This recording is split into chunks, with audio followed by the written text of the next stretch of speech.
मैं तो आज रहमान साहब को यहाँ मिलने आया था। मुझे उन्होंने कहा था कि कुछ लोगों से परिचय करना है, क्योंकि मुसलमान समाज के लोगों के साथ 1 तारीख को यहाँ पर बापू सभागार में एक बैठक रखी गई। आपको भी आमंत्रित किया गया होगा, लेकिन आप यहाँ आए हैं, इसके लिए आपका शुक्रिया अदा करना चाहते हैं। भैया मंत्री पीछे तो आ रहे हैं, उनको देखने दीजिए। आप थोड़ा बैठ जाइए ना, अच्छे बेचारे उनको दिख नहीं रहा, इसलिए गुस्सा रहे थे। अभी यहाँ पर रहमान साहब ने बताया कि आपको क्यों जनसुराज की ओर देखना चाहिए, जुड़ना चाहिए। इसलिए नहीं कि आपके पास विकल्प नहीं है, इसलिए नहीं कि आपको किस दल ने, किस नेता ने ठगा है।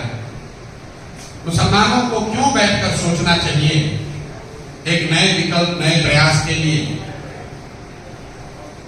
क्योंकि आपको अल्लाह का ये आदेश है कि और कुछ करो या मत करो, अपने बच्चों के साथ इंसाफ करो। ये जनसुराज नहीं कह रहा, ये तो आपके हदीस में ये बात कही गई, अपने बच्चों के साथ इंसाफ करो। प्रशांत किशोर की बात मत सुनो, अल्लाह की बात तो सुननी पड़ेगी। कभी बैठकर सोचा कि आपने अपने बच्चों के साथ कितना इंसाफ किया। जिस मुसलमान कौम में 5 बार आप नमाज पढ़ते हैं, अभी भाई साहब ने कुरान की आयत पढ़ी, इकरा शब्द का इस्तेमाल किया, और आप देश के सबसे अनपढ़ कौम है। जहां पैगंबर साहब को कहा गया पढ़ो, पैगंबर साहब ने आपको बताया कुछ करो मत करो, पढ़ो। वो कौम देश की सबसे अनपढ़ कौम है, इसलिए आपको सोचने और बैठने और मशवरे की जरूरत है। इसलिए नहीं कि कोई दल चुनाव आया है, तो दल तो रोज आते ही रहते हैं। कोई आएगा, कोई आपके हक की बात करेगा, कोई आपके विरोध में बात करेगा। आपके लिए बड़ी चिंता का कारण, क्योंकि आपको पैगंबर साहब ने कहा इल्म हासिल करने के लिए अगर जरूरत पड़े तो चाइना भी जाओ, मां की गोद से कब्र तक इल्म हासिल करो। और राजनीतिक इल्म हासिल करने का आलम यह है कि राजनीतिक सलाहियत में आपसे ज्यादा गरीब कोई कौम नहीं, इस कौम को कोई समझ नहीं। इसलिए आपको प्रशांत किशोर, इसलिए आपको किसी राजनीतिक जलसे में जाने की जरूरत है, क्योंकि आपको ये कौम में बातें बताई गई है। खाली इतना भी मान लेते तो ये दुर्दशा नहीं होती। मैं रोज ये बात अपने तकरीर में कहता हूं, कई साथी पहले भी सुने हुए। आप कह रहे हैं कि हमको कांग्रेस ने ठग लिया, फिर आप कह रहे हैं हमको लालू जी ठग लिए, हमको नीतीश ने नहीं दिया। भाई साहब ने हमारे कहा कि हम लोग को गरम मसाला की तरह यूज किया जा रहा है, हम भी कहते हैं आपका किरासन तेल है। मेरे भाई, ये बात तो आपको आपके दीन में ये बताई गई है कि अगर आपको अपने रहनुमाओं की समझ नहीं होगी तो आपके ऊपर जालिम हुक्मरानों को मुसल्लत किया जाए। ये बात तो हम थोड़ी ना बता रहे, ये बात तो आपको पहले से बताई गई है। जब आप उसको देखना ही नहीं चाहते हैं तो प्रशांत किशोर क्या सिखाएंगे? जनसुराज वही बताने आया कि अपने बच्चों को राजनीतिक इल्म जब तक नहीं दीजिएगा तो वक्फ बोर्ड पर भाषण देने से कुछ नहीं होने वाला। हमको लोग कह रहे भैया वक्फ बोर्ड पर इनसे पूछिए, हम आपको कह रहे अभी तो दलदला शुरू नहीं हुआ, 10-15 साल रुकिए। आप वजीफे की, उर्दू की, हज के कोटे की, वक्फ की लड़ाई लड़ते रहेंगे, कुछ नहीं हासिल होने वाला। जब आप राजनीति में नहीं है, एक कानून बदलेगा, सारी कहानी खत्म। एक कानून बदला, आप करते रहिए धरना प्रदर्शन। एक बार सीए एनआरसी लागू कर दिया, आपका बरसों का, सैकड़ों साल की आपकी कुर्बानी एक दिन में एक झटके में ले ली गई आपसे। क्योंकि लोकतंत्र में जहां कानून बनाया जा रहा है, जिस राजनीति के जरिए पूरा देश समाज चलता है, उसमें आपकी भागीदारी नहीं। और वो भागीदारी का मतलब सिर्फ विधायक नहीं है, उस भागीदारी का मतलब सिर्फ सांसद नहीं है। मैं अक्सर अपने भाषणों में यहां बताता हूं मुसलमानों को, आप आपको ये मालूम है कि आपके 19 विधायक हैं, होने चाहिए 40। कोई कह रहा है कि जलसुराज हम लोग को भागीदारी देगा। मान लीजिए कि जलसुराज ने अगर आपके 40 विधायक बना भी दिए, उससे आपकी कौम की कोई दशा नहीं सुधरने वाली। आपको बैठने, चिंता करने, मशवरे की जरूरत इसलिए है कि आबादी के हिसाब से बिहार में 1650 मुस्लिम समाज का आदमी मुखिया होना चाहिए, है 1200 से कम। आबादी के हिसाब से 27,500 आपके वार्ड सदस्य होने चाहिए, है 11,000 से कम। उसके लिए लालू नहीं दोषी, उसके लिए कांग्रेस नहीं दोषी है, उसके लिए आपको जलसुराज के पीछे नहीं चलना है। ये चुनाव दलों के द्वारा नहीं कराए जाते, वो तो आपको खुद से लड़ना है।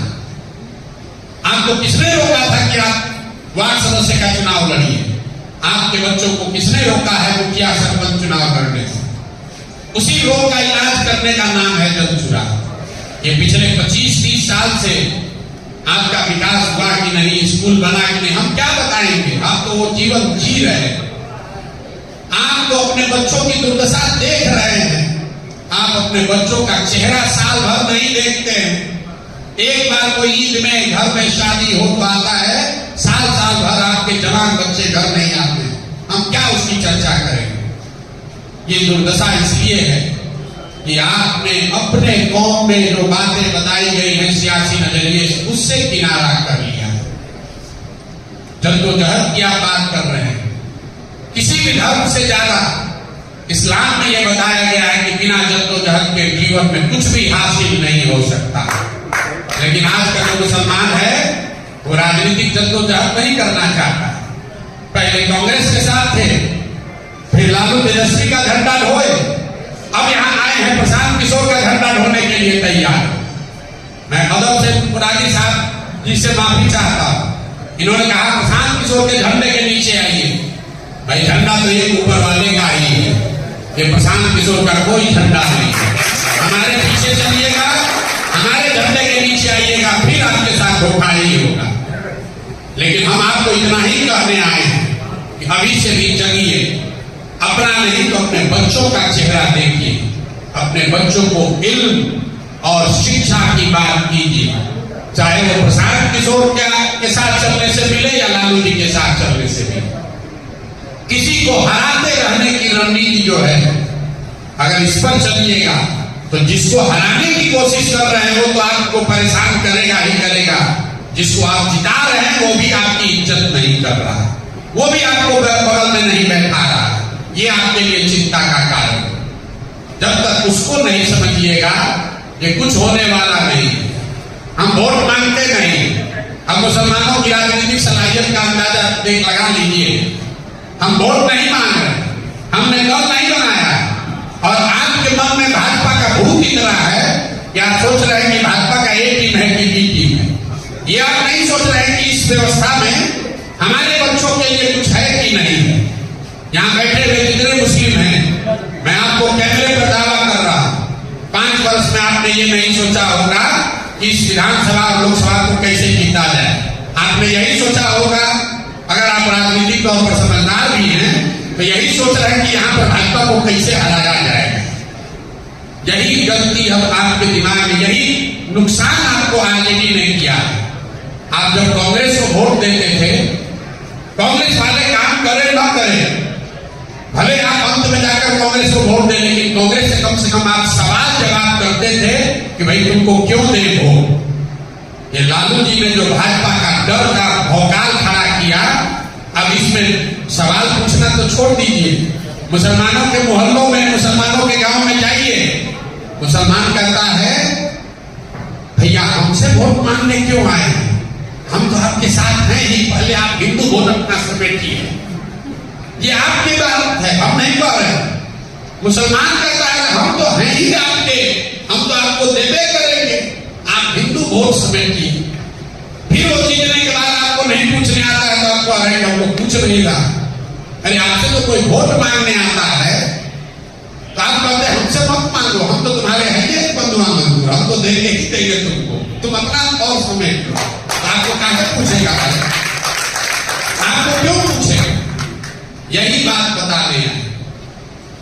वोट हम नहीं मांगते। ये मुसलमानों का भ्रम है कि हम वोट देंगे तो किसी को जिता हरा देंगे। आप गरम मसाला है, स्वाद बढ़ा सकते हैं, खाना नहीं बना सकते। ये भ्रम हटिए दिमाग से। मैं बहुत कड़वी बात कहता हूं, मुसलमानों के वोट से आज चुनाव नहीं जीता जा सकता है। हम तो पूरे देश में चुनाव लड़ाए, जिताए, हराए। आप जिसको वोट दीजिएगा वो चुनाव हार जाएगा। आप लालू को वोट दे रहे हैं ना भाई, लालू जी का खाता खुल रहा है वहां पर। आप कांग्रेस को वोट दिए, कांग्रेस सिरे से साफ हो गई। हम आपको बता रहे हैं क्यों ऐसा हो रहा है, क्योंकि हम ये सिर्फ आपकी समस्या गिनाने नहीं आए, हम आपको राजनीतिक रास्ता बताने आए। उसको सुनिए, चिंतन कीजिए, समझिए, ठीक लगे तो अपनाइए, न ठीक लगे तो जैसे जीवन चल रहा है चलिए, चलाइए। जीतेगा जन चुराव, जीतेगा जन चुराव।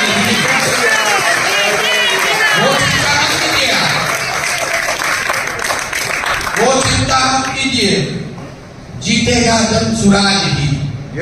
इसलिए नहीं कि हमको कोई बहुत अहंकार है, इसलिए कि आप ही के कौम में तो ये बात बताई गई है कि ईमानदारी से किया हुआ कोई प्रयास